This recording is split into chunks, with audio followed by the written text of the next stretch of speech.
Buenas tardes a todos y a todas. Les damos la bienvenida a la segunda jornada de reflexión sobre el proyecto legislativo, Ley de Organización y Competencia de la Justicia Federal. Vamos a comenzar con las palabras del decano Alberto Boeres. Doctor, tiene la palabra. Muchas gracias. Buenas tardes a todos. En mi carácter de decano de esta Casa de Estudios, declaro la apertura de esta segunda jornada de reflexión sobre el proyecto legislativo Ley de Organización y Competencia de la Justicia Federal. Mi bienvenida a todos. Hoy participarán las profesoras Lidia Garrido Cordovera y María Alejandra Perícola, y los profesores Roberto Gargarella, Héctor Omar García, Osvaldo Gossaini, Patricio Marañelo, Tiberio Pardiñas, Jorge Rojas y Néstor Sagüez. La jornada está dedicada a analizar algunos puntos del eje cuestiones procesales generales, juicio por jurados, recurso extraordinario y funciones de la Corte Suprema. En primer lugar va a disertar el doctor Roberto Gargarella, quien es doctor en Derecho por la UBA y la Universidad de Chicago, investigador superior del CONICET, profesor titular de Derecho Constitucional. Doctor Gargarella, tiene la palabra. Bueno, muchísimas gracias. Espero que se me escuche bien. Es un honor para mí estar aquí. Tenemos pocos minutos y quería ser sintético, ir al punto. Yo pienso reformas judiciales como la que está en marcha desde una particular visión sobre el derecho, sobre el constitucionalismo, que tiene que ver con una lectura, yo diría, procedimentalista, justamente. Y la lectura procedimentalista que tiene mucho arraigo en el derecho argentino y comparado, yo diría creciente en Argentina y en el derecho comparado al menos desde fallos como Carolyn Products en 1939 y toda la larga doctrina que se generó a partir de entonces.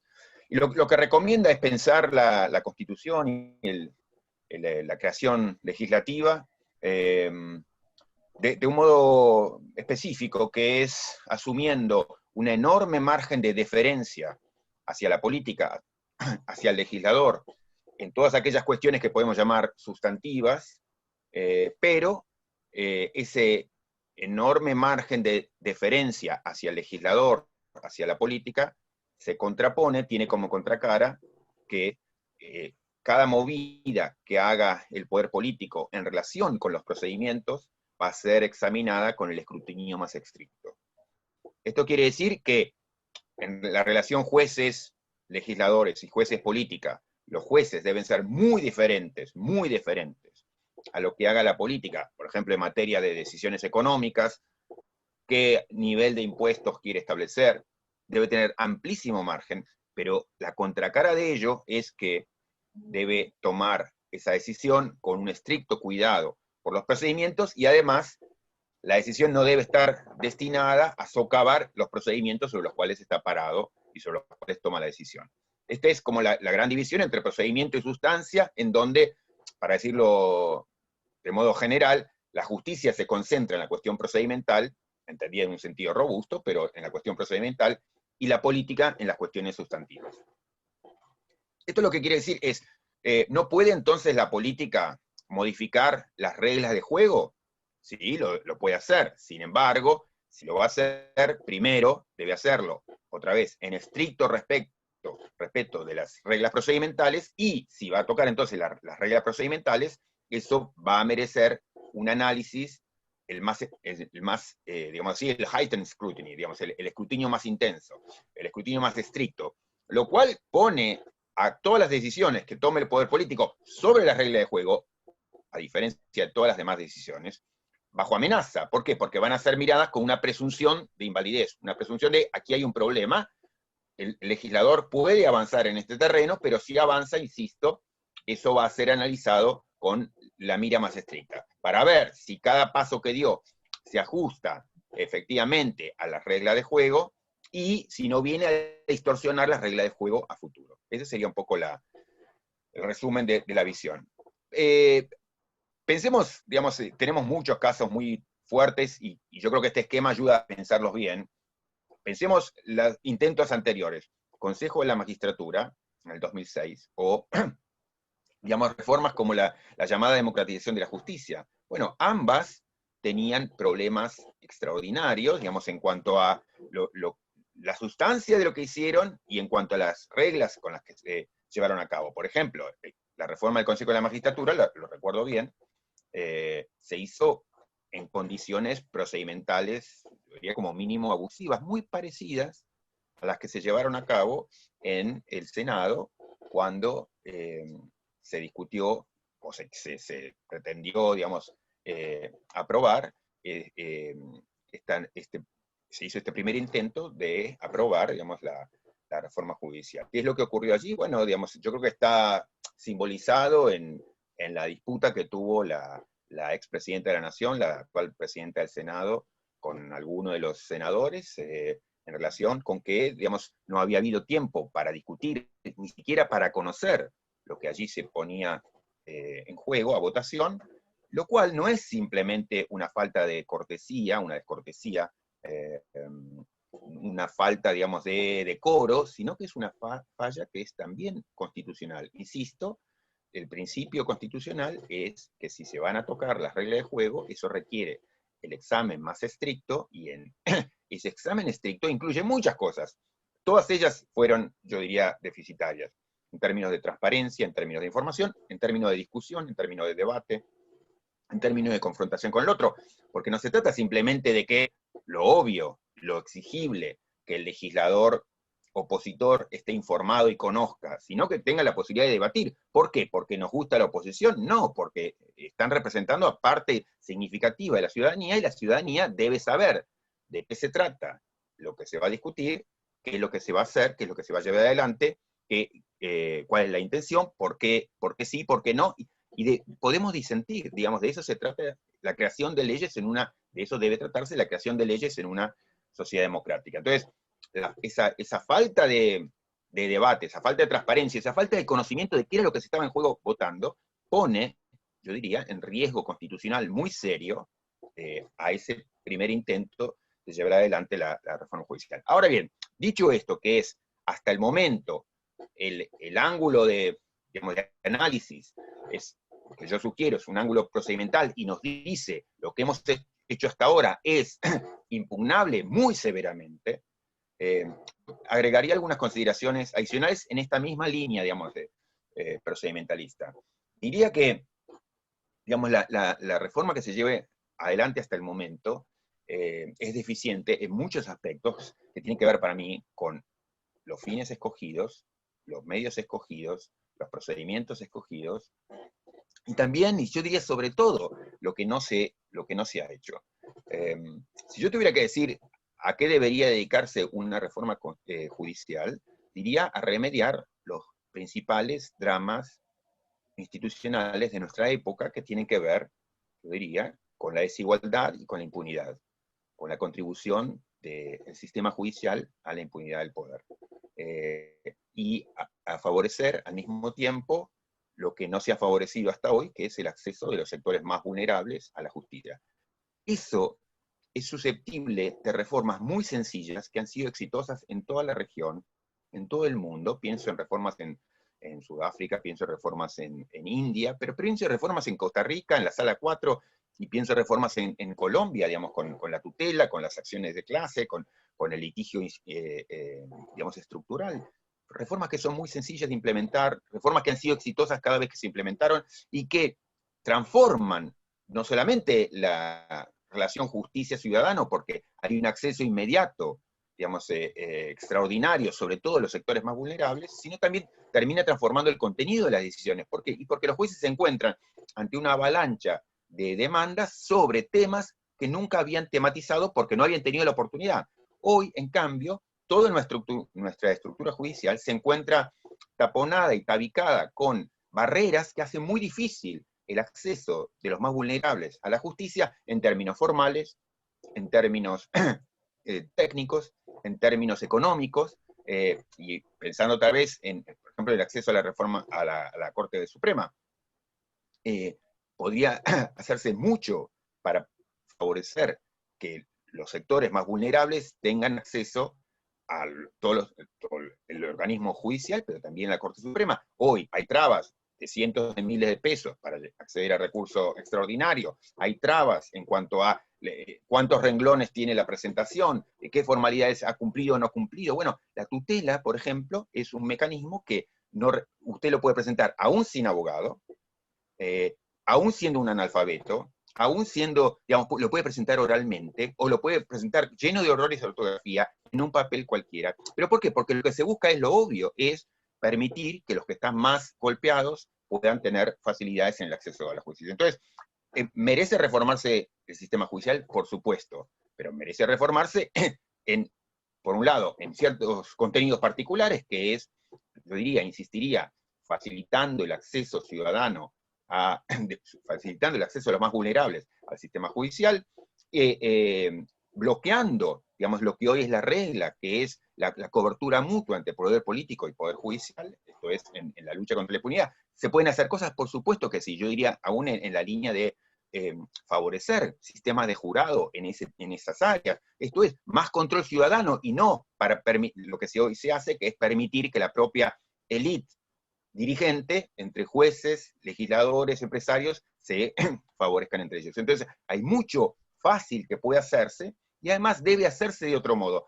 Todas las reformas, pero muy en particular las reformas sobre las reglas de juego, requieren algo tan obvio y tan sencillo y tan importante como un acuerdo democrático. Requieren ser discutidas públicamente, requieren que sepamos nosotros como ciudadanos qué es lo que se va a hacer y por qué razones. Entonces, hoy estamos zozobrando porque la reforma incluye contenidos muy problemáticos, omite todo lo que debía haber hecho y procedimentalmente se encuentra parada sobre pilares que se deshacen con solo mirarlos. Entonces, tenemos problemas todo a lo largo que merecerían ser remediados. ¿Cuál es la gran solución? El primer gran paso, un acuerdo democrático. Tan exigente, tan fácil, tan importante, tan sencillo, tan obvio como eso. Me quedaría ahí, gracias. Bueno, muchas gracias, doctor Herrera. Tiene la palabra la doctora Garrido Cordovera, que es profesora titular de Contratos Civiles y Comerciales, investigadora del Instituto Gioja, categoría 1, docente investigador del Ministerio de Educación. Doctora Garrido. Muchas gracias, señor decano. Y la verdad que yo quiero dedicarle, aunque sea 5 segundos, a algo que considero muy importante. Primero, que felicitarlos a usted, al vicedecano y acá a la secretaria académica, por haber incentivado esta reunión. La verdad que creo que nosotros como facultad pública, como formadores de varios de los estamentos que después nos van a traer problemas, sea el Poder Legislativo, sea el Poder Ejecutivo, sea el mismo Poder Judicial, no podemos estar ausentes de una discusión que involucre qué queremos como proyecto en definitiva de cambio respecto a la justicia. Entonces, lo primero, realmente felicitarlo porque creo que hacía falta. Segundo, yo realmente lamento que seamos tan pocos.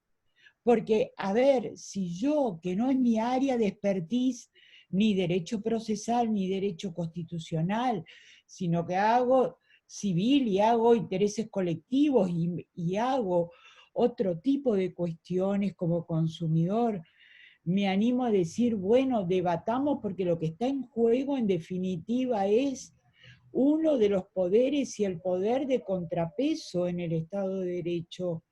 ¿Cómo puede ser, en definitiva, que no hayan agarrado el guante los 1000 profesores que tenemos en la casa?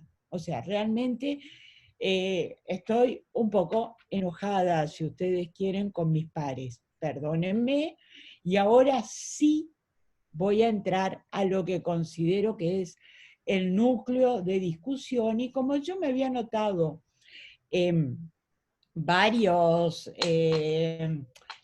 puntos, voy hoy a informar o tratar de puntualizar en 6 ideas muy concretas lo que estimo que está ocurriendo y lo que estimo que deberíamos recoger.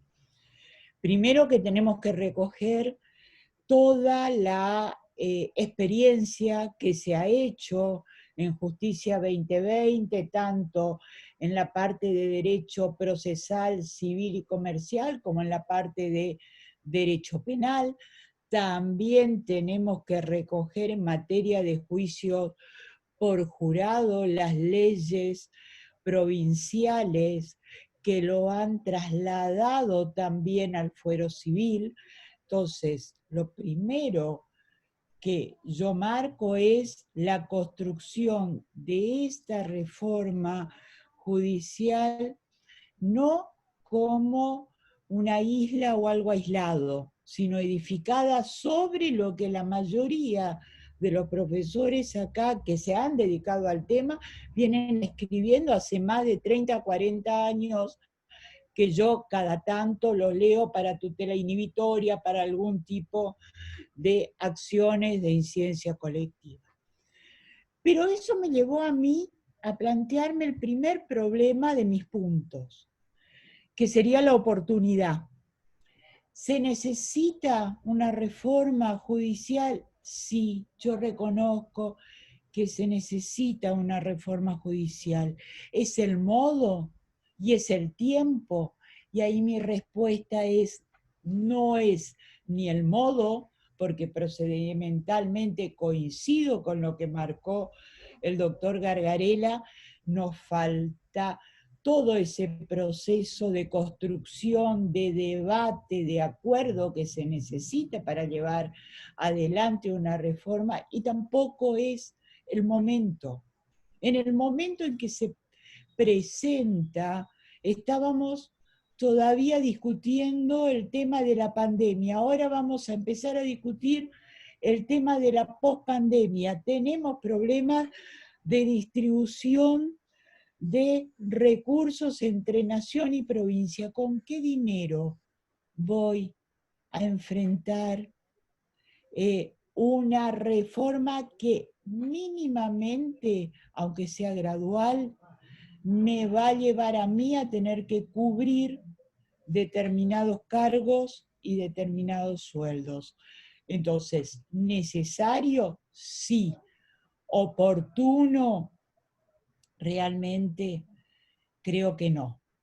Pese a eso, yo creo que uno no debe evitar continuar plantando lo que serían los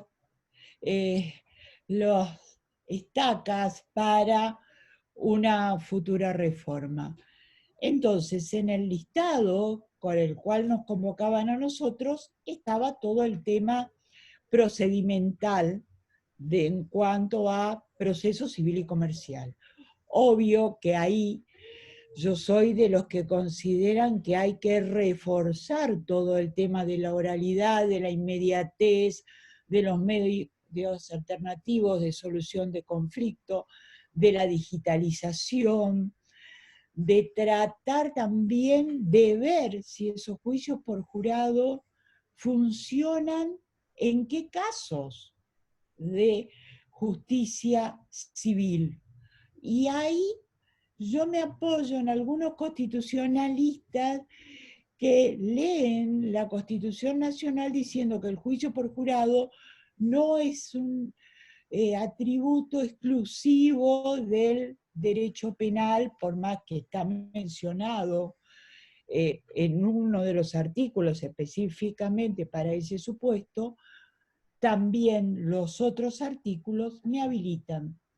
Hay leyes en el interior de la provincia, de la nación, perdón, provinciales, que habilitan. Eso me llevó a mí a saber, o a ponerme a plantear más que a saber, qué tipo de juicios tenían que entender en definitiva los jurados para no convertirse en definitiva en los llamados jurados terribles de la época de la Revolución Francesa, porque no es la idea del juicio por jurado.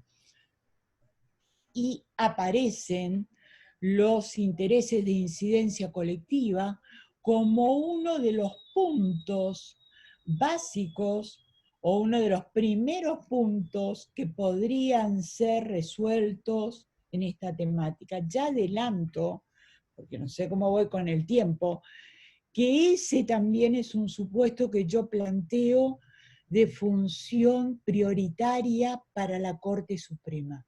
La Corte Suprema como garante de los derechos individuales y garante de los intereses colectivos no puede quedarse ajeno y esperar que dentro de 10 años, 15 años, si no hace uso del per saltum, le llegue una cuestión de incidencia colectiva. Dado que estamos todos involucrados en ese interés general, debería actuar de un modo, si ustedes quieren llamarlo originario, llámenlo originario, directo, como quieran. Otro punto que a mí me preocupa en esta parte de procedimental y organización en definitiva, si bien se ha planteado la cuestión de la unión, traspaso del contencioso administrativo con el fuero civil, yo quiero antes que eso recalcar la importancia de cierta especialidad que seguimos dando vuelta hace más de 20 años con los juzgados de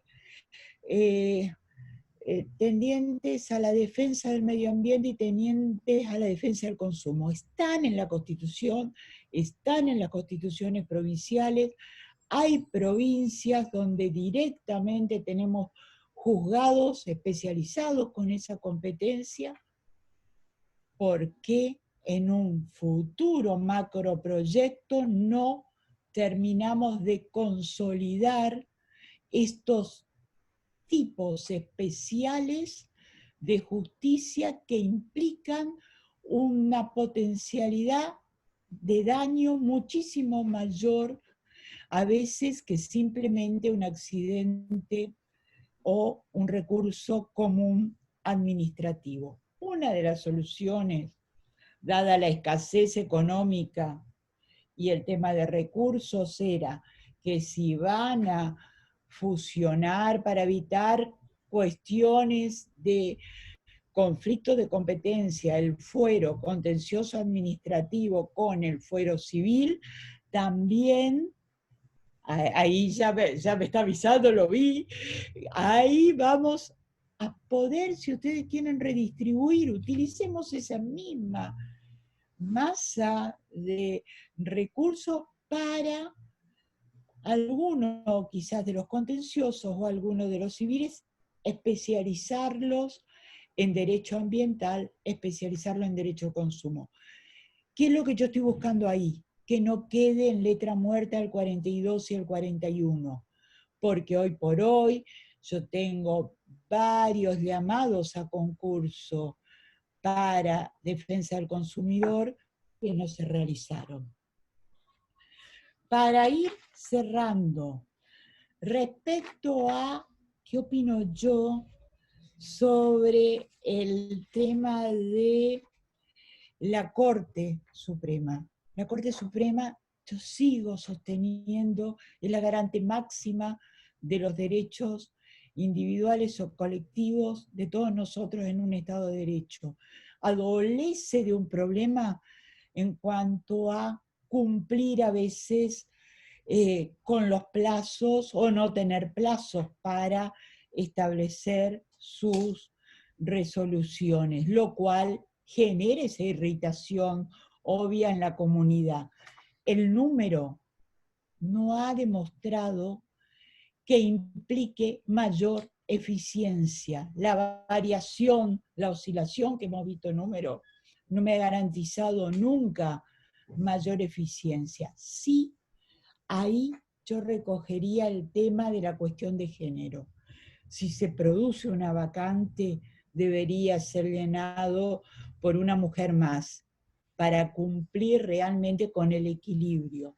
Y en cuanto al Consejo de la Magistratura, para cerrar, Solo les quiero decir ahora que deberíamos incrementar nuestra presencia.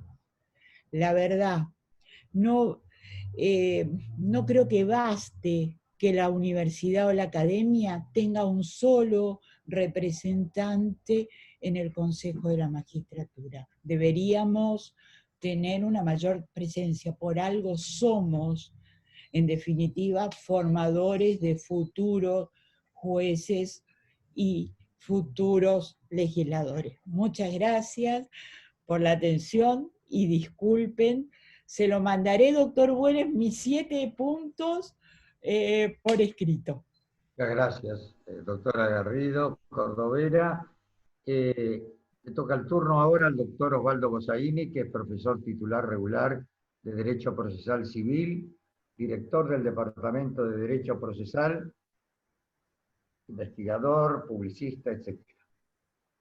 Bueno, muchas gracias, Alberto. Muchas gracias a la facultad porque nos da una oportunidad única, creo, porque uno tiene que ver en el contexto cómo comienza este estudio para la reforma judicial. Se ve que alguna dependencia administrativa del Poder Judicial decidió verificar cuántos cargos había en la justicia federal que podían ser aglutinados, agrupados.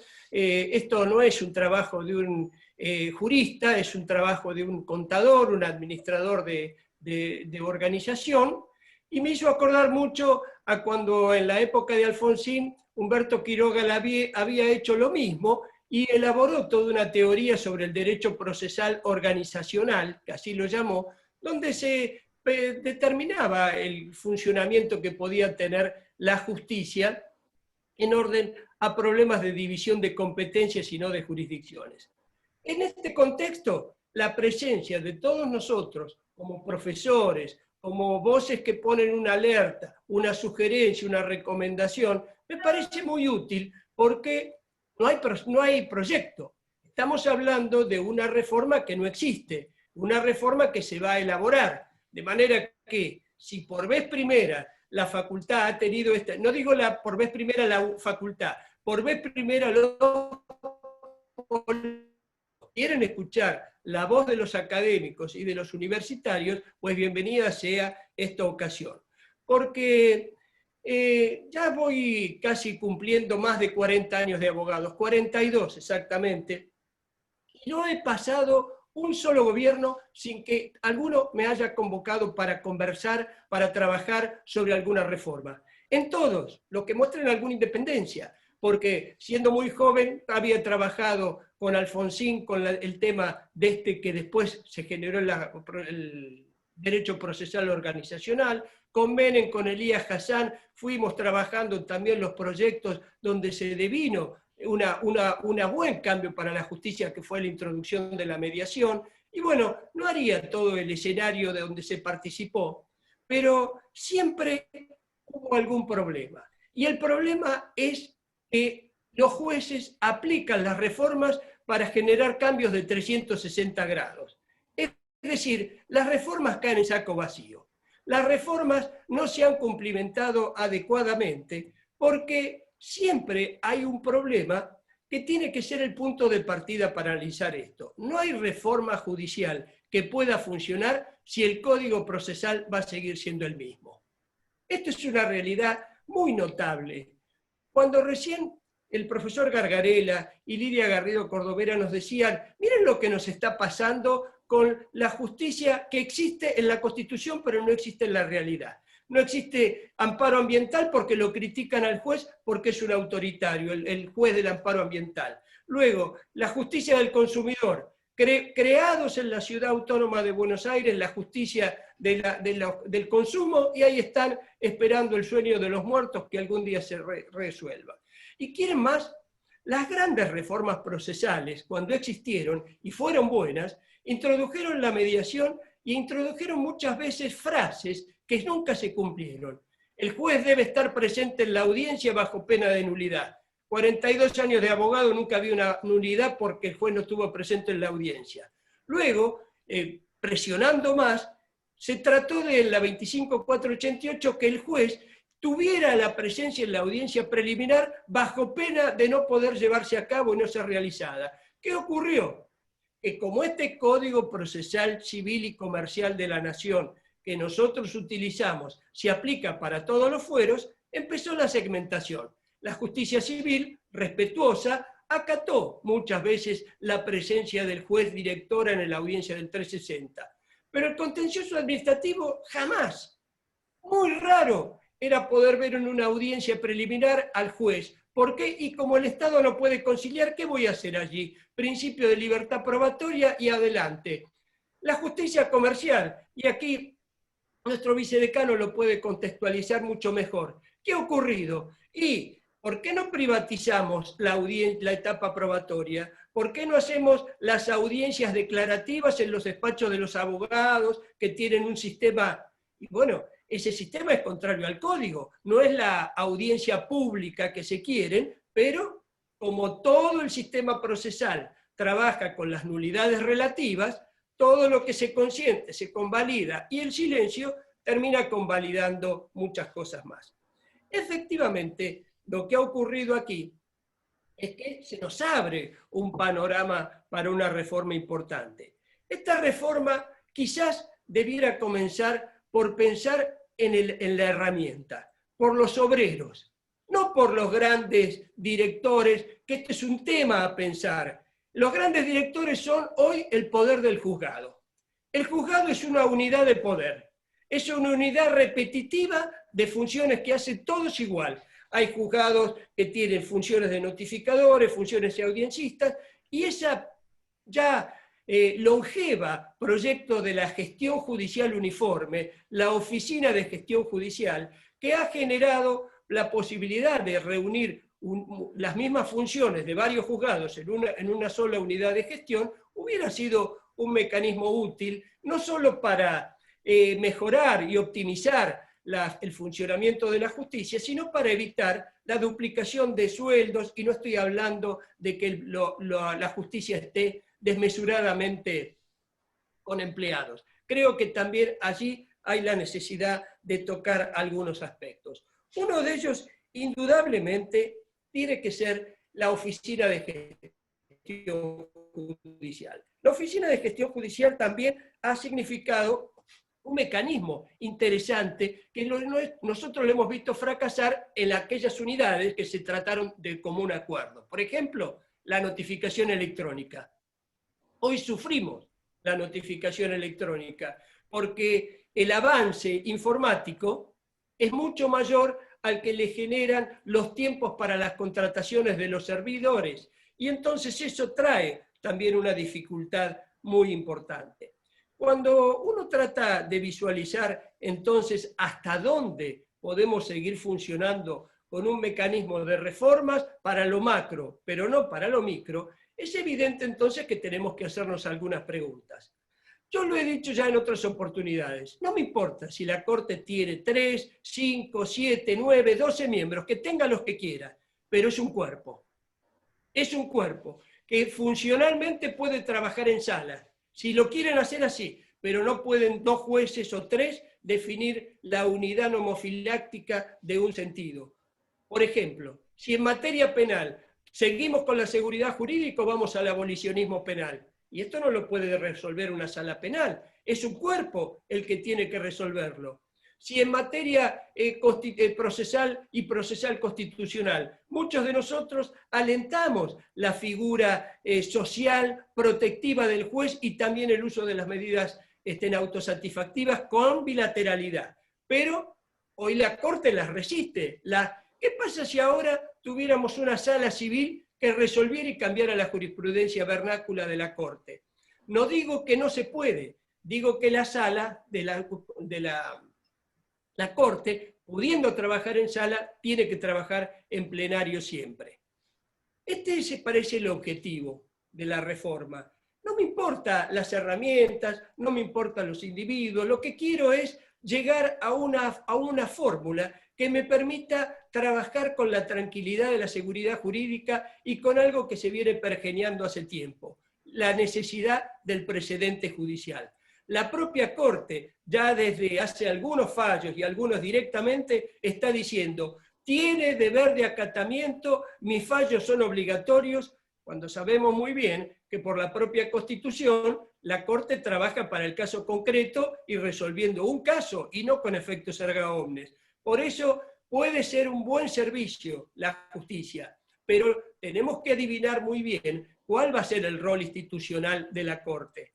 ¿La queremos para seguir trabajando con la arbitrariedad o la queremos como tribunal constitucional? Si lo queremos como tribunal constitucional, voy a acompañar totalmente lo que dijo Roberto Gargarella. Necesitamos jueces comprometidos con la Constitución, pero al servicio de la Constitución. Entonces allí, en la defensa constitucional, obviamente el abogado hasta es un servidor que mejora el auxilio de la justicia, pero que no lo vuelve obligatorio en todo el alcance que esto tiene, porque el sistema es otro. Creo que se nos está dando una buena oportunidad. Creo que los cambios, si van a empezar por la Corte, primero quiero saber cómo va a funcionar la Corte. ¿Por qué tienen plazos irrazonables? ¿Por qué dice que toda cuestión política se puede resolver y cuando llega, hablaron del Consejo de la Magistratura, hace más de 2 años que la Corte Suprema no resuelve la inconstitucionalidad manifiesta que fue el cambio de los miembros del Consejo de la Magistratura? En la Corte también no sabemos qué reglamento tiene para funcionar. Lo cierto es que se ha despersonalizado y se ha aislado esta figura. Por lo menos esta es mi visión de muchos cambios, pero que terminaría con este copete. Bienvenida a la reforma de la justicia, pero dentro de esa reforma de la justicia necesitamos mirar muy bien los instrumentos con los que vamos a trabajar. Y ahí va a estar el Código Procesal. Gracias. Muchas gracias, doctor Gossaini. A continuación, el doctor Patricio Maraniello hará uso de la palabra. El doctor Maraniello es profesor adjunto de Derecho de la Integración y Derecho Constitucional en nuestra facultad, juez federal del Juzgado número 5, Civil y Comercial de la Capital Federal y presidente de la Asociación Argentina de Justicia Constitucional. El doctor Maraniello.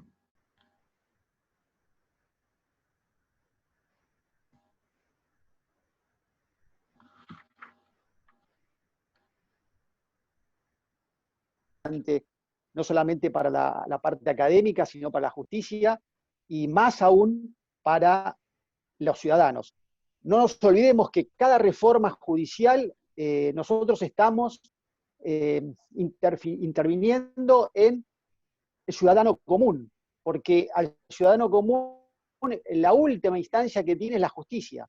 El último lugar donde puede reclamar sus derechos es la justicia, con lo cual el Poder Judicial, una reforma al funcionamiento de la justicia es de sumo interés para todas las personas de nuestro país y especialmente la academia y el Poder Judicial.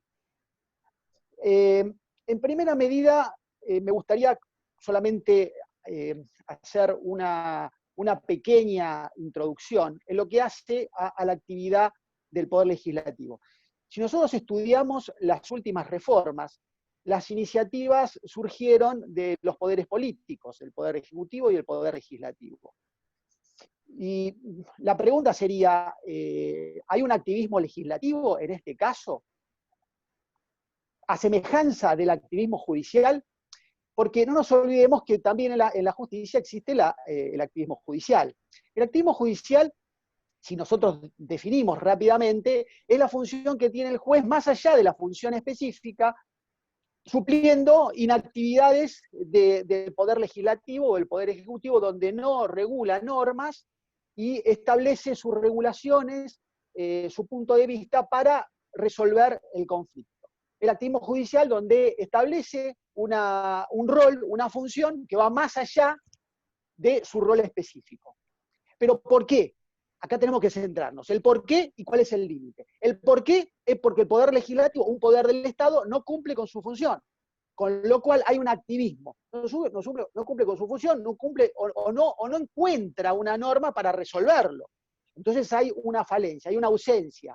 Entonces el activismo judicial hace que requiera indudablemente de una función extra. Ahora bien, ¿cuál es el límite? El límite no es reemplazar a los otros poderes del Estado. los límites, ¿cuáles son? Las garantías constitucionales. Ahora pasemos a la actividad legislativa, al activismo legislativo. Acá vemos que no hay dentro del Poder Judicial iniciativas. ¿Pero por qué no hay iniciativas? Porque no existe lo que sí existe en comparación con Estados Unidos. ¿Por qué comparo Estados Unidos? Porque nuestra Constitución, nuestro 116, es exactamente igual que el artículo 3º de la Constitución norteamericana. Y su funcionabilidad, su organización es exactamente la misma. El 116 y 117, por lo tanto, remite a la Constitución norteamericana. Ahora bien, ¿qué pasa en Estados Unidos? ¿Cuáles son las iniciativas de reforma judicial en los Estados Unidos? Desde el año 1922, en el Código de los Estados Unidos, en el título 28, en el capítulo 15, sección 331, 335, establece una herramienta, una institución fundamental para toda reforma judicial, que es la Conferencia Judicial de los Estados Unidos. Se reúnen una vez por año con la organización del presidente de la Corte, con, además, jueces del Tribunal de Circuito y tribunales de sección que discuten todos los años cómo ir mejorando y reformando la justicia. De este modo, preparan proyectos legislativos, no hacen la propia reforma, si bien pueden hacer recomendaciones para reformas internas, pero también elevan propuestas para que sea tratada por el órgano legislativo y convertirse en una ley, en una norma, en una regla. Con lo cual, vemos que el funcionamiento del Poder Judicial se inicia, por lo pronto, en una discusión de todo el Poder Judicial. ¿Qué pasa ahora? Ahí no hay activismo legislativo. ¿Por qué? Porque el Poder Judicial se organizó de un modo que la agenda de reforma la maneja el mismo Poder Judicial. No quiere decir que la maneje solo, sino la injerencia del Poder Judicial participan todos.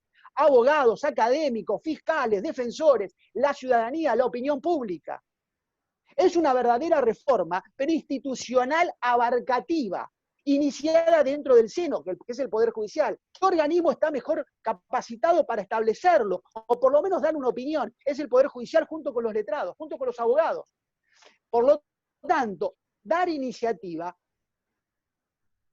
de este modo, es una actividad que tendría que hacerse y realizarse de otro modo. Con lo cual, que se propone que se inicie con una conferencia, se inicie conferencias que de una vez por todas las reformas judiciales se inicien en otro ámbito, para que no caer después en una ideología o un pensamiento en la cual cualquier reforma judicial va a caer en cuestiones políticas.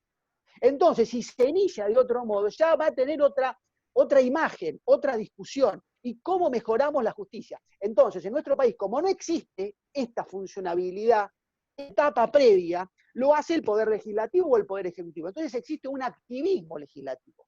Pero el activismo legislativo porque seguramente no encuentra una propuesta anterior. Ahora bien, ¿cuáles son los límites? Que no se transforme en otro poder del Estado, que no reemplace al Poder Judicial en sus funciones.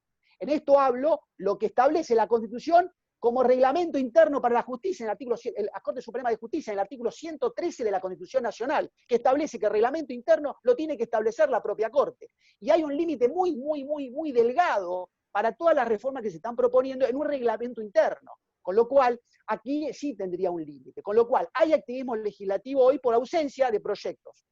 Pero si bien esto está posiblemente establecido para modificar o mejorarlo, lo cierto es que, por lo pronto, tiene un límite que son las garantías constitucionales, las establecidas en la Constitución y no reemplazar otro poder del Estado. Esos serían los límites a un activismo legislativo con una reforma a la justicia, a la organización del Poder Judicial.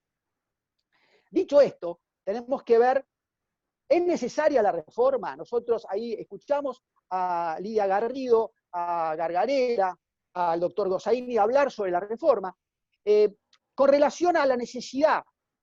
La necesidad existe, no podemos obviar que existe una necesidad de que se reforme la justicia para mejorarla en aspectos de oralidades, de procesos que sean más rápidos, muchos proyectos, muchas ideas, pero lo cierto es que es la oportunidad ante una emergencia sanitaria que estamos viviendo, una emergencia económica, resulta dificultoso. La metodología utilizada, y acá sí me voy a centralizar, ¿cuál es la metodología más adecuada? Si nosotros queremos modificar algo, tenemos que hacer un estudio serio de qué es lo que queremos modificar y por qué. Supongamos, hay una cuestión, se incrementaron una gran cantidad de jueces. 153 nuevos jueces en la justicia, con 57 camaristas y 96 jueces nuevos. Ahora bien, ese aumento de cámaras, de juzgados, ¿está acorde a la metodología que debería establecerse a nivel de una estadística seria? Yo solamente voy a citar un ejemplo. La Corte Suprema de Justicia, en estudios realizados por matemáticos de la propia Corte Suprema, lo que han determinado que para la justicia federal necesita un juez federal cada 100.000 habitantes. Yo pregunto, la jurisdicción de San Martín, solamente para citar un ejemplo, tiene 5.754.449 habitantes, compuesta con 16 partidos. Solamente hay un solo partido, que es el de San Justo, que establece, por lo pronto, un nuevo juzgado, pero que nunca se llevó a cabo, con lo cual continúa de este modo. ¿Cuántos jueces federales hay para la materia no penal? 2. Con lo cual, la desproporción del mapa judicial no se ha estudiado del modo que se debería estudiar. Ya me quedan solamente 2 minutos. Y solamente voy a establecer una cuestión muy importante. Nosotros hablamos de varios aspectos de la reforma. La reforma está inmersa en necesidades de la ciudadanía. La ciudadanía necesita una mejor justicia. La ciudadanía necesita tener herramientas para ayudarla. Ahora bien, con una reforma en la cual no se ha tenido en cuenta la metodología, la finalidad, su contenido de mejorar la justicia, ¿realmente cumple el objetivo de mejorar la justicia esta reforma? Por lo pronto, no sabemos la totalidad de la reforma, tan solo tenemos una sola visión, que la media sanción en el que hizo el Senado, que le envió a diputados el 28 de agosto. Hoy, el decreto 635, que convocó a este Consejo para evaluar y ver cuáles son las posibles reformas, no podemos hablar porque no sabemos cuáles son. Pero solamente analizando la cantidad de jueces, sin un estudio estadístico, no cumple con la finalidad de acceso a la justicia, la celeridad en los procesos, la transparencia y las nuevas herramientas tecnológicas, las nuevas herramientas de la oralidad, las nuevas herramientas del juicio por jurado. Es decir, la finalidad no se cumple, la razonabilidad adecuada para que el medio que ha utilizado tenga un cumplimiento efectivo a sus objetivos. Muchísimas gracias. Muchas gracias, doctor. Tiene la palabra ahora el doctor Tiberio Pardiñas, quien es abogado especialista en Administración de Justicia por la Universidad de Buenos Aires, profesor adjunto de práctica profesional de nuestra facultad, también profesor adjunto de las asignaturas Derecho Comercial 2 y Seminario de Derecho de los Consumidores en la Universidad de La Matanza. Buenas tardes. En primer lugar, quiero agradecer a las autoridades de la facultad por esta posibilidad y compartir este espacio con profesores a los que realmente admiro, porque bueno, algunos han sido mis profesores y bueno, tengo la oportunidad de volver a escucharlos en este tema tan desafiante como es el de la reforma judicial. La verdad que mi preocupación principal pasa por el acceso a la justicia, que es lo que he tratado de trabajar tantos años en el Departamento de Práctica Profesional como docente de la casa, y siempre pensando en el acceso de los más vulnerables a la justicia, en el pensamiento de que tenemos un desafío que es acercar a la gente a la justicia, porque si no, venimos padeciendo realmente como una suerte de cisma, una grieta, en que la gente siente que la justicia es algo extraño, que la justicia no la representa, y esto tiene que ver con un fenómeno que los cargos natural que se dan en los sistemas como el nuestro, en que los cargos judiciales no son electivos. Entonces, esto hace que, bueno, que la gente piense que la justicia es donde va a encontrar solución a sus problemas y delegar la decisión a un tercero que muchas veces no va a satisfacer ni a uno ni a otro, y en definitiva, al cabo de mucho tiempo, va a dar una solución que por ahí no va a ser, digamos, satisfactoria. Entonces, yo pensé en abordar brevemente un tema que es el tema del juicio por jurados, que me parece que es una oportunidad única en esta reforma de tratar de que la gente esté más formando parte de la solución y no viviendo el fenómeno judicial como algo extraño. Pensando en ya lo que han dicho muchos profesores respecto de lo que dice la Constitución, hay una norma que plantea este tema del juicio por jurados desde la Constitución del 53. Es el artículo 24 que plantea que el juicio por jurados se tiene que establecer en todos los ramos. Esto quiere decir en todos los fueros. Lo que pasa es que sí, sabemos que es un tema que amerita tener los recursos. Y siempre estamos hablando de la escasez de los recursos, pero me parece que ya no se puede demorar más. Se gasta tanto en cosas que realmente no significan que la gente se acerque a la justicia, que poner de una vez por todas en práctica el juicio por jurados y no dejarlo como un patrimonio exclusivo del derecho penal. Porque si bien es cierto que la Constitución hace hincapié en el artículo 118, en los juicios criminales, el tema de dar la oportunidad de que el juicio por jurados también sea, por ejemplo, en otro tipo de procesos, como los procesos civiles, creo que es fundamental.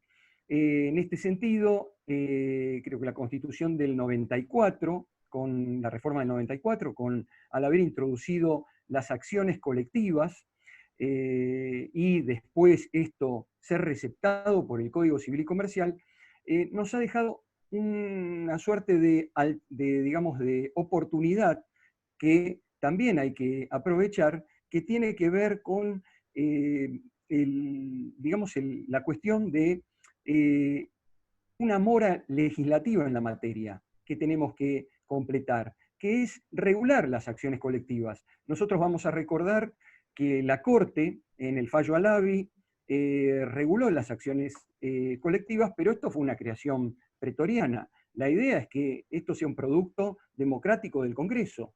Y entonces me parece que esta es una oportunidad de relacionar dos problemáticas. Por un lado, la regulación de las acciones colectivas y por otro lado, acercar el juicio por jurados a las acciones colectivas. De esta manera, vamos a tener la posibilidad de quizá hacer la experiencia en procesos colectivos y la introducción del juicio por jurados. Y este tema creo que tiene la trascendencia de que nos va a permitir la posibilidad de que, por ejemplo, en materias que involucran a toda la comunidad, como son las materias medioambientales, en este sentido podemos recordar el fallo Mendoza, que la Corte se abocó en demostrando activismo judicial, pero después quedó delegado en un juzgado de primera instancia, o procesos colectivos de consumo, como son las acciones de clase, en las cuales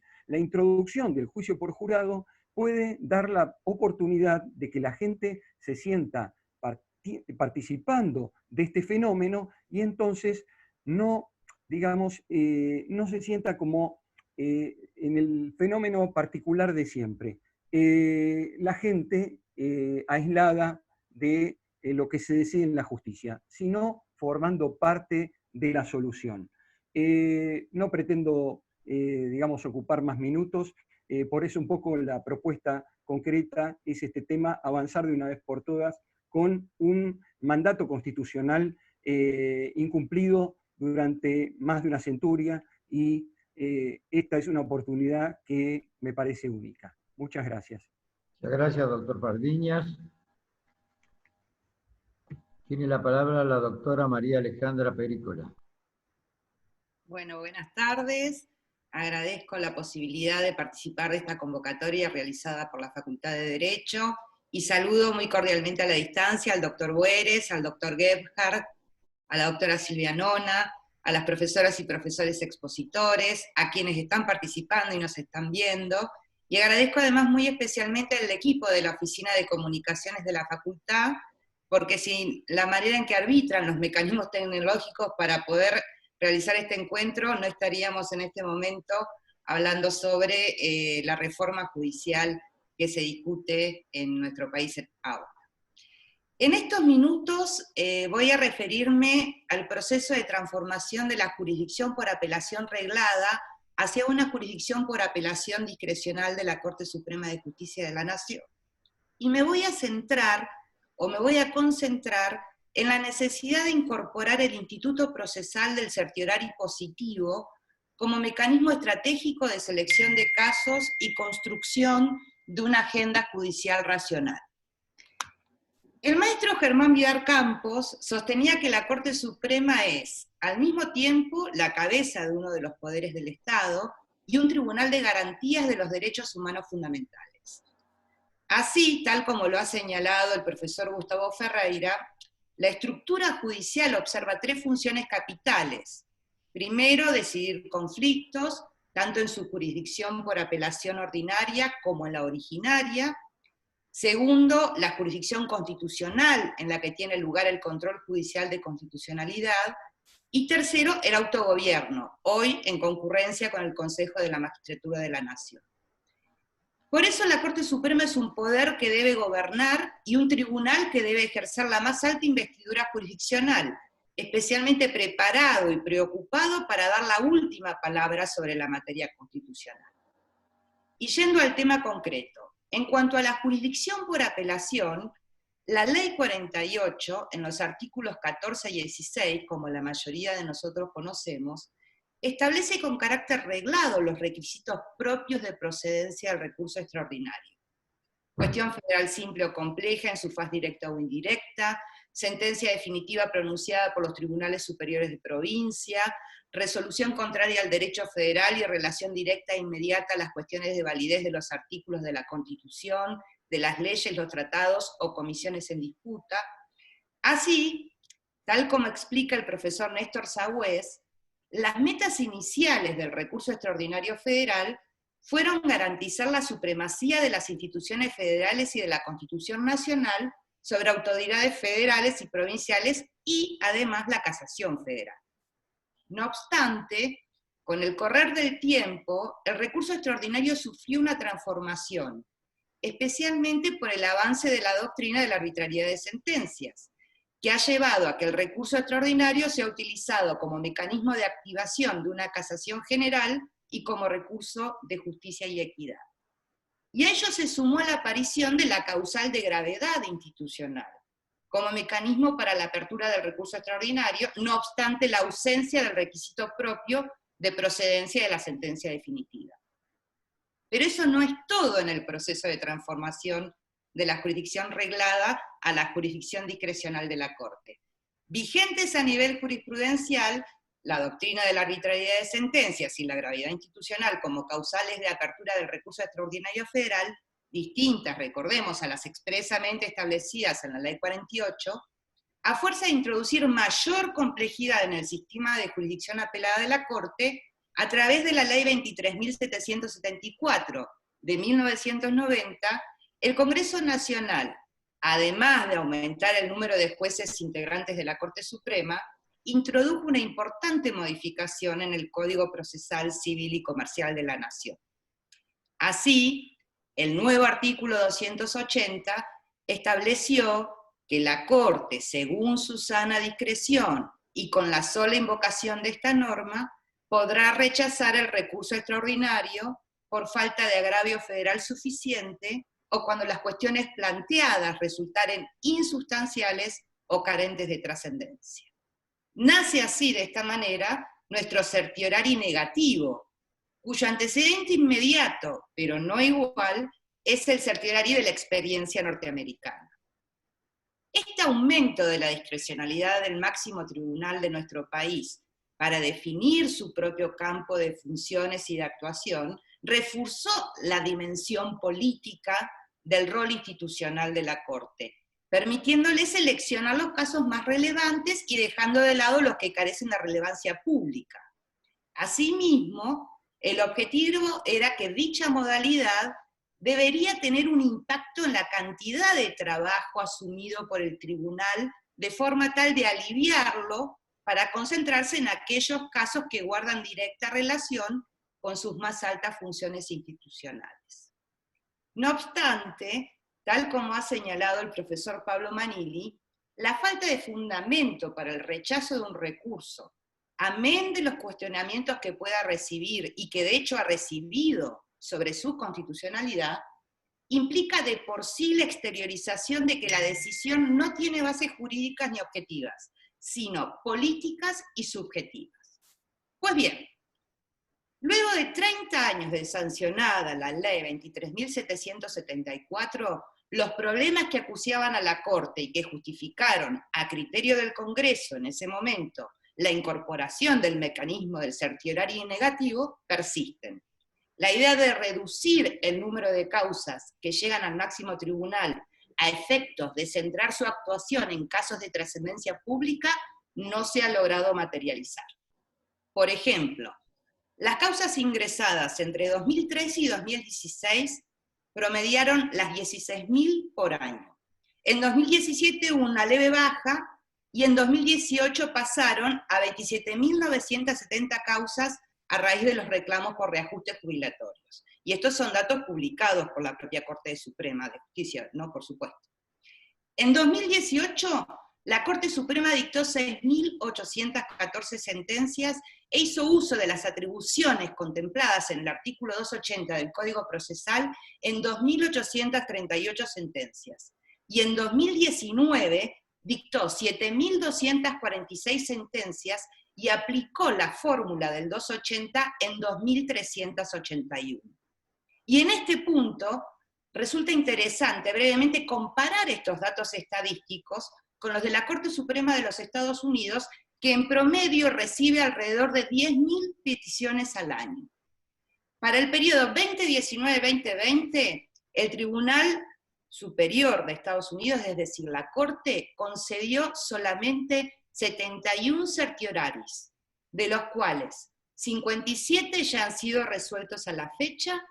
Está organizado todo para resolver 2 más de acá a fin de año, y 12 fueron pospuestos para el año o para el periodo 2021 como consecuencia de la actual pandemia por el coronavirus. Ahora bien, una tendencia poco explorada en la jurisprudencia de nuestra Corte y completamente ausente en el ámbito legislativo está dada, como decía al inicio de mi exposición, por la variante del certiorari positivo o de admisión, que fija la posibilidad de admitir un recurso extraordinario federal, aún carente de los requisitos propios de admisibilidad, frente a casos considerados de suma trascendencia por la propia Corte Suprema. De esta manera, siguiendo al profesor Alfonso Santiago, de prosperar la tendencia del certiorario de admisión, no sería ya la cuestión federal el concepto central del recurso extraordinario, sino que pasaría a ser el de trascendencia. Y en esta línea de pensamiento, la reforma judicial orientada al establecimiento de modificaciones en el funcionamiento institucional de la Corte Suprema de Justicia, que actualmente estamos debatiendo, debería expresamente, a mi entender, incorporar el instituto procesal del certiorari positivo de admisión como mecanismo de selección de causas que arriban al máximo tribunal, a fin de permitirle descomprimir la cantidad de trabajo y construir una agenda judicial racional.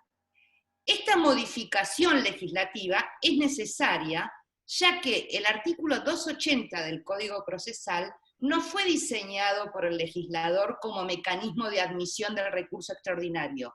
En efecto, el artículo 280 faculta a la Corte a desestimar recursos extraordinarios, pero no a admitirlos.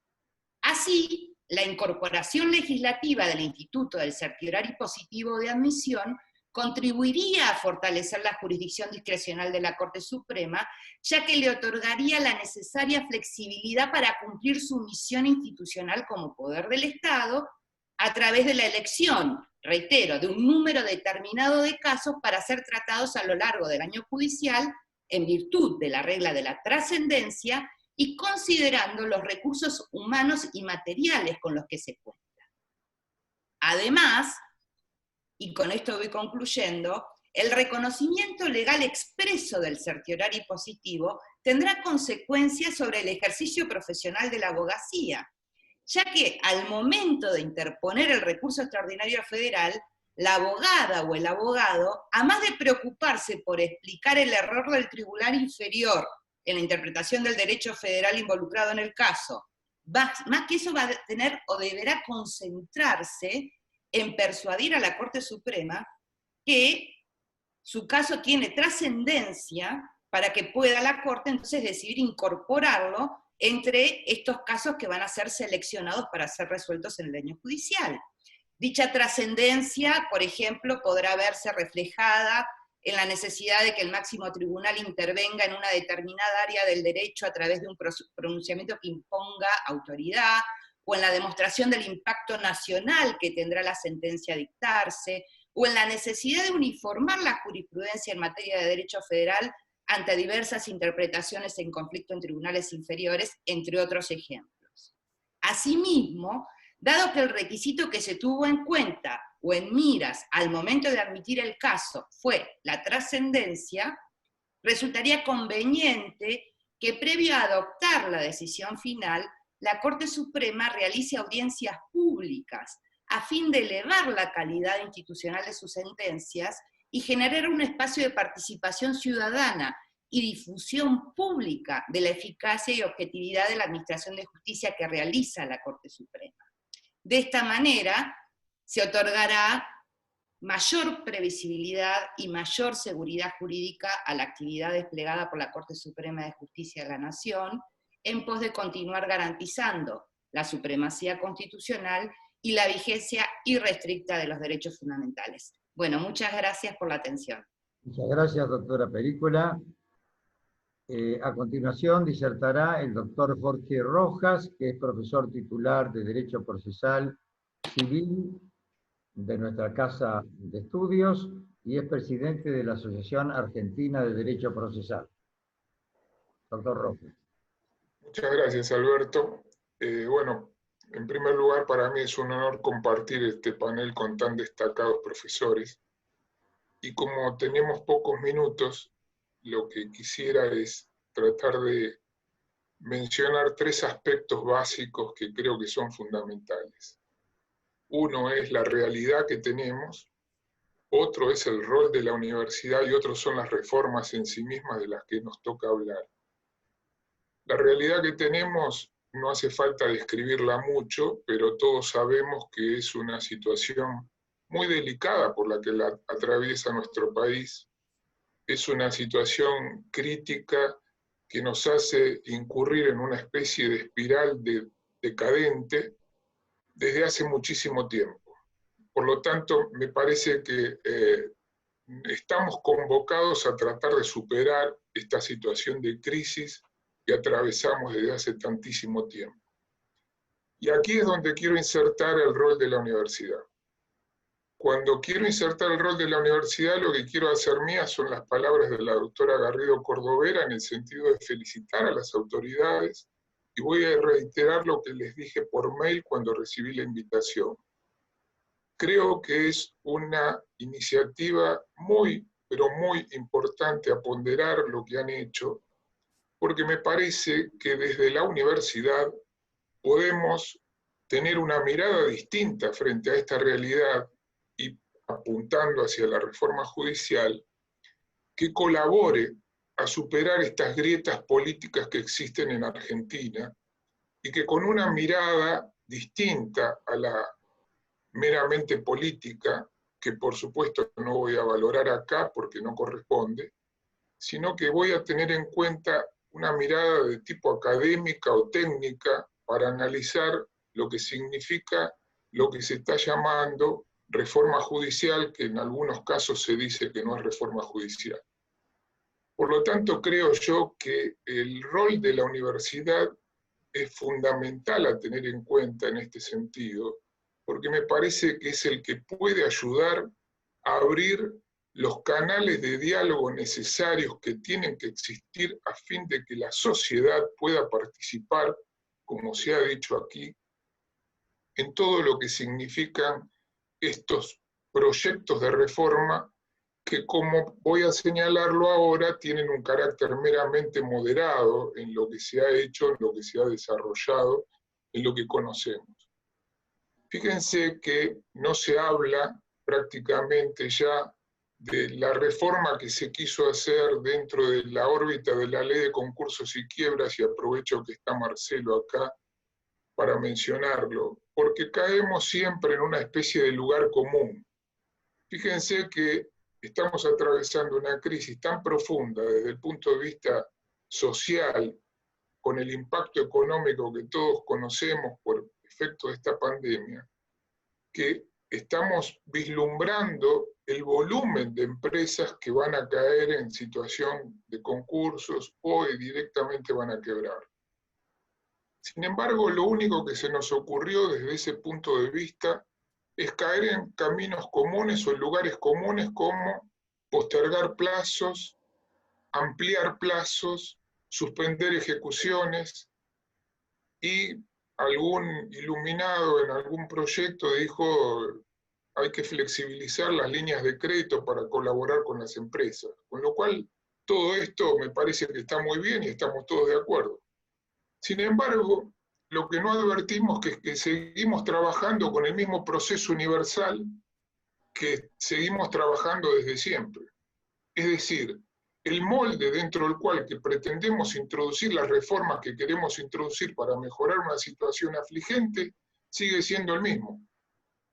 Algo parecido pasa con la reforma que se quiere hacer en la justicia federal. ¿Por qué? Porque significa una mera reasignación de competencias, y esta mera reasignación de competencias, que tiene, como algunos de ustedes han dicho, un carácter meramente procedimental, nosotros, en el ámbito del derecho procesal, del paso del procedimentalismo al procesalismo, hace mucho tiempo que lo dejamos de lado, porque esto sucedió a principios del siglo pasado. Sin embargo, fíjense que la mirada que existe es una mirada meramente procedimental. ¿Por qué? Porque no se analiza desde un punto de vista sistémico el proceso judicial. Y cuando analizamos al proceso judicial desde un punto de vista sistémico, podemos comprobar todos los factores que coadyuvan para la realización del proceso judicial, que no es solamente un código procesal nuevo, son oficinas judiciales adecuadas, preparadas tecnológicamente con el material que sea necesario, insumos edilicios preparados para atender las necesidades de la actualidad. ¿Y esto cómo repercute? Esto repercute en la gente que es la usuaria del sistema. Por eso me parece importante el rol de la universidad para abrir los diálogos necesarios para que se puedan diseñar políticas públicas adecuadas para poder posicionar al sistema de justicia en el lugar que corresponde. Porque el sistema de justicia que tenemos no es útil para la gente. Realmente lo que nos tenemos que preguntar es para qué lo queremos. Porque evidentemente el sistema de justicia lo tenemos para solucionar los problemas de la gente. Antes la doctora Cordovera decía, necesitamos tener una justicia de consumo. Doctora, la ley 26993 creó una justicia de consumo y no es operativa, no funciona. Y no funciona porque existe a nivel nacional una ley de defensa del consumidor que crea un sistema arbitral para resolver los problemas de consumidores. Pero la ley 26994, un número después, doctora, sancionó un nuevo Código Civil y Comercial de la Nación que establece en el artículo 1651 que no se puede aplicar el sistema arbitral para resolver los conflictos de consumidores. Entonces nos tenemos que preguntar si sistémicamente, con una visión mucho más abarcativa, estamos haciendo las cosas que corresponden. ¿Por qué?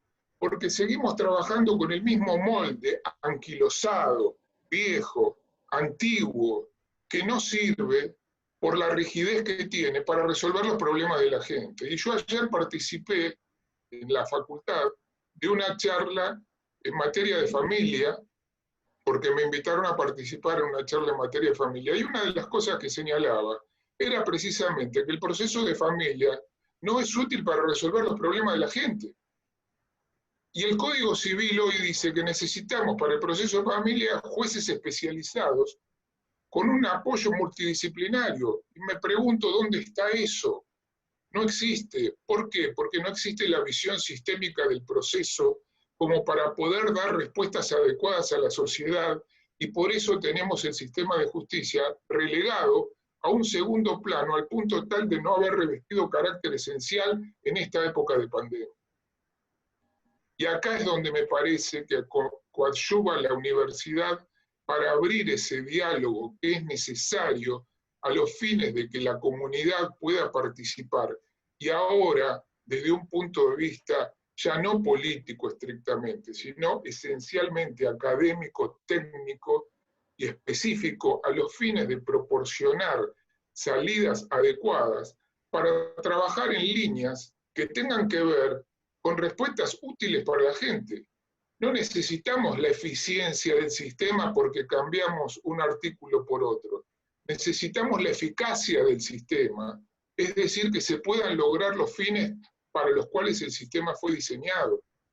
Y para lograr esos fines, una de las cosas que tenemos que tener en cuenta es saber qué queremos hacer, porque si no podemos romper con este molde clásico, antiguo, rígido, anquilosado, que es el proceso judicial, evidentemente vamos a terminar en el mismo lamentable fin que terminamos siempre, con reformas parciales que significan un parche como estas que nos ocupan hoy, y de las cuales no señalo nada con respecto a lo que dice la Corte, ni con respecto a la suerte que puede correr el recurso extraordinario, por la sencilla razón de que no tenemos todavía una noción de qué es lo que se piensa hacer.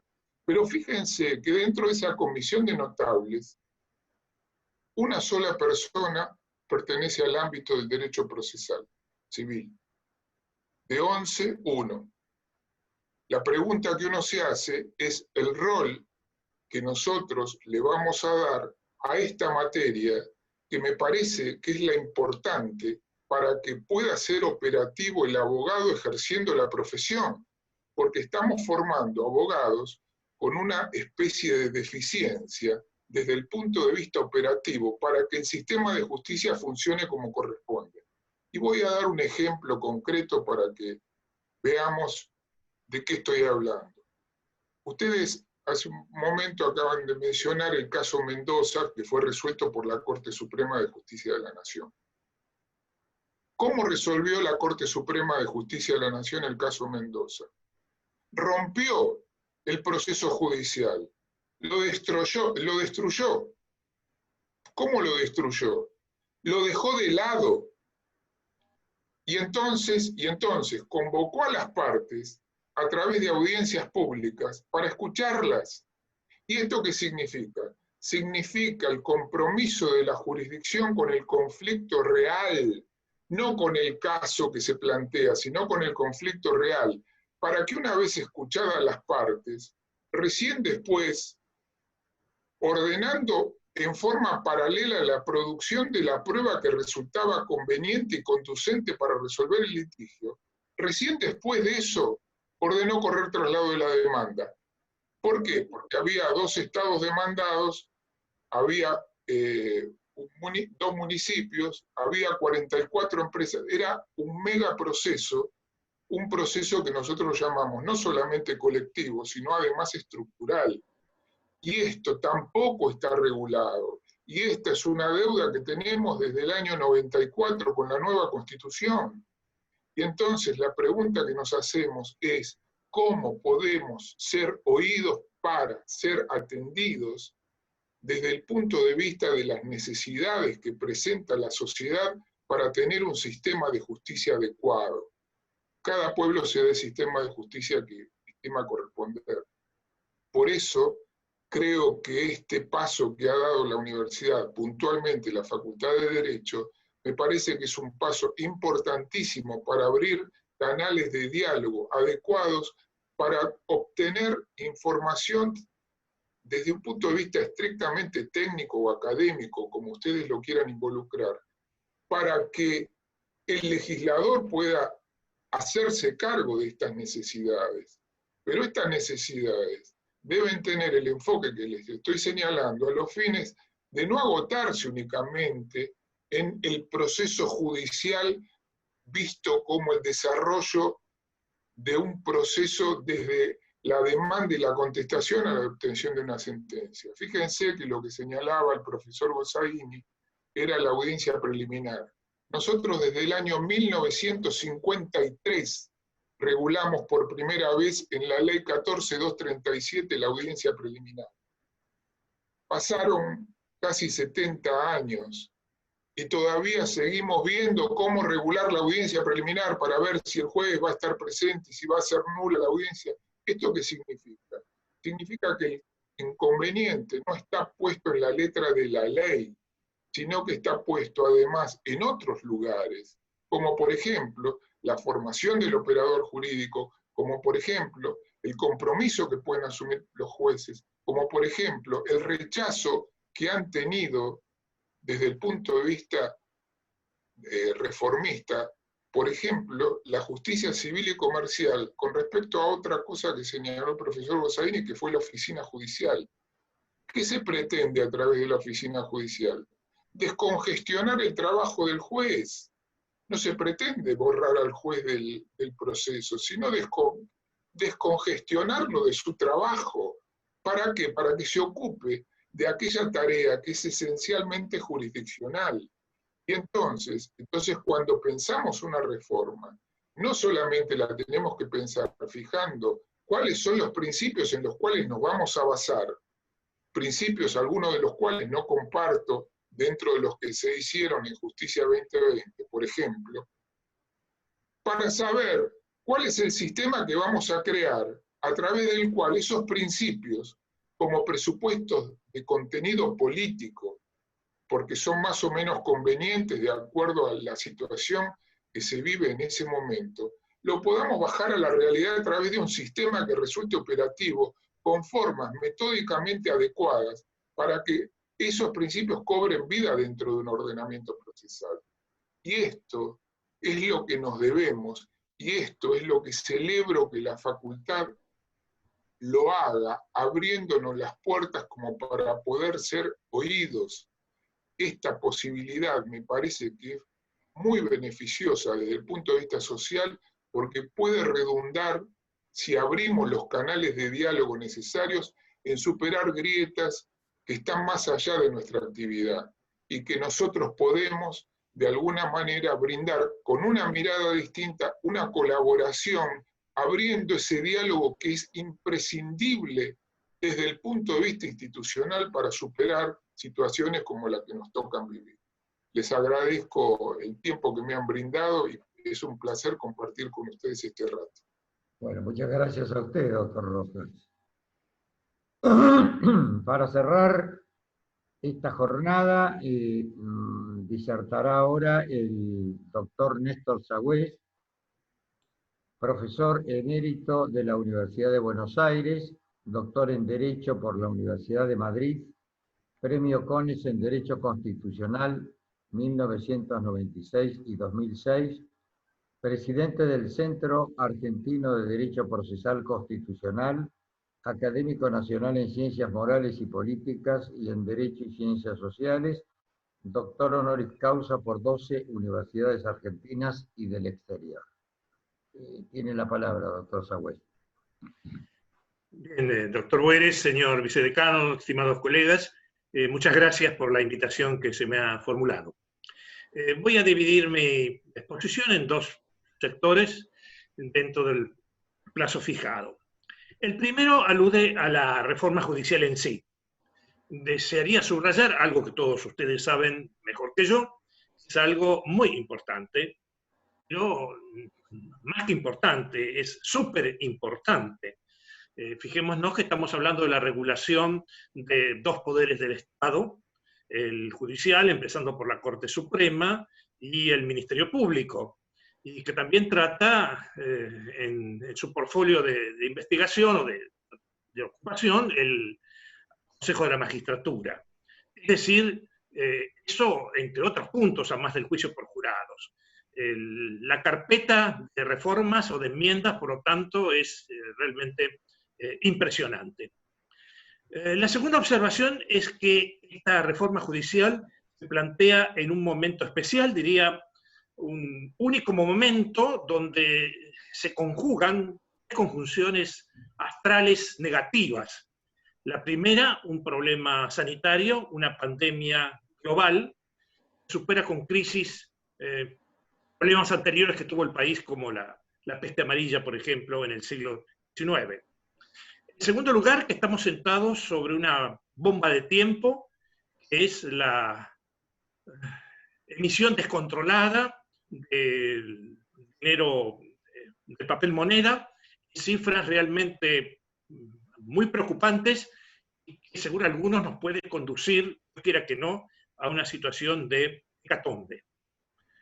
La tercera cuestión negativa es el grado de crispación política que impera en la sociedad argentina, especialmente en los cuerpos representativos del Poder Ejecutivo y del Poder Legislativo, donde el grado de intolerancia y el grado de juego sucio en el manejo, ejemplo, del proceso legislativo es realmente también, por su parte, impresionante. Todo esto conduce a que no podemos hablar hoy de una reforma judicial, sino ya de una batalla judicial o de una guerra judicial, no declarada formalmente, en la práctica ejercitada por los protagonistas de la misma. Mi impresión, mi pálpito, mi propuesta es que esta reforma judicial sea suspendida, sea pospuesta hasta tiempos mejores, sin perjuicio que se profundicen mientras tanto estudios sobre ellas. No creo que estamos en un mal momento, sino que estamos en el peor momento para el tratamiento de temas tan delicados, tan profundos, tan vitales para el presente y el futuro de nuestra nación. La segunda cuestión a la que me iba a referir es la de nuestra Corte Suprema de Justicia de la Nación. Diría que pongamos los pies en la tierra y nos preguntemos dónde estamos, es decir, qué corte tenemos en la República Argentina hoy. No hablo de las personas que la protagonizan, sino de su situación institucional. Estamos ante una corte desorientada, una corte agigantada, elefantásica en la cantidad de expedientes que debe resolver. La doctora Perícola, con acierto, subrayó que es un tribunal que recepciona en sus estrados miles de expedientes. Hablamos de una cifra básica, 16.000, pero, bien se ha dicho, hay años y no muy lejanos donde ha recepcionado más de 25.000 o 30.000 causas. Señores y señoras, estamos ante la Corte Suprema del mundo que más expedientes recibe y que en ciertas instancias llegó a tener 60.000 por año en sus estrados, gracias, por ejemplo, a una ley declarada en este punto felizmente inconstitucional por la Corte, como fue la llamada Ley de Solidaridad Previsional durante la presidencia de Carlos Saúl Menem y el ministerio de aquel célebre ministro de Economía que todos nos recordamos. Estamos entonces ante una corte atípica, ante una corte saturada, ante una corte desbordada en la cantidad de causas para resolver. Yo no sé cómo racionalmente se puede hablar de que la corte realice audiencias públicas que insumen tiempo, que pueden ser muy provechosas, sí, pero me pregunto de dónde sacan tiempo los ministros de la Corte Suprema para dictar fallos y que además tienen que dedicarse a atender el desarrollo de sentencias por su importancia y su magnitud, pueden ser extensas. Pero no es solamente una corte agigantada, es una corte desorientada, desconcertada. ¿Para qué diablos está la Corte Suprema de Justicia Argentina? ¿O para qué debería estar? Es una pregunta que pocos se formulan. Esta convocatoria, afortunadamente, nos permite plantear el asunto. Pero, ¿para qué está la Corte Suprema? Todavía tenemos algunos que fanáticos de un derecho constitucional delirante pretenden que la Corte Suprema sea una corte mágica, una corte celestial, una corte que resuelva todos los problemas de la República, que subsane los defectos procesales habidos en cualquier expediente del país, que corrija cualquier error de hecho, inclusive cualquier error de derecho que puedan haber cometido tribunales inferiores o cámaras de apelación o cámaras de casación o cortes supremas provinciales. Una corte, una palabra que sea una panacea universal, un cúralo todo del sistema jurídico argentino. A esos se suman otros, pretenden que incluso que la Corte Suprema de la Nación asuma y resuelva problemas legislativos que no han decidido los protagonistas del cuerpo respectivo del Congreso, aún de organismos que deben pactar con el Congreso, como puede ser, por ejemplo, el caso de la transferencia de la justicia federal o nacional ordinaria al ámbito de la Ciudad Autónoma de Buenos Aires. Señores, la Corte Suprema, en el caso Bazán, está actuando como un organismo que está cubriendo una inconstitucionalidad por omisión del gobierno federal y del gobierno de la Ciudad Autónoma de Buenos Aires. ¿Hasta dónde estamos llegando a pedirle a la Corte Suprema que, insisto, con pura magia procedimental, absorba, procese, resuelve estos problemas políticos? Le pedimos que derrumbe las fronteras de las cuestiones políticas o no justiciables. Es muy fácil decirlo académicamente, es muy quijotesco. Todo debiera ser judiciable, de acuerdo a esta perspectiva. Técnicamente sí, pero ¿qué significa esto? ¿Cuántos expedientes más significan para la Corte? Hoy tenemos sobre el tapete de las deliberaciones un problema de modificación en las alícuotas que recibe de la cuota participación federal la Ciudad Autónoma. Tema importante, por cierto, tema decisivo. ¿Debe ser eso un problema judicial solucionable por la Corte? ¿Debe la Corte Suprema resolver todos los problemas sociales que motiva, por ejemplo, la falta de vivienda o la falta de recursos laborales en el país? Hay quienes que sí, dicen que sí, para eso debiera estar. Son los insensatos del Poder Judicial, aquellos que no realizan el más mínimo test de factibilidad de lo que puede o debe hacer una Corte Suprema. Estamos en esa situación, repito, una Corte agigantada, una Corte elefantásica y una Corte absolutamente desconcertada. ¿Cuál podría ser un remedio para eso? Bueno, la profesora Perícola me ha robado, felizmente y muy provechosamente, la solución. Hay varias alternativas, desde luego, hay muchas.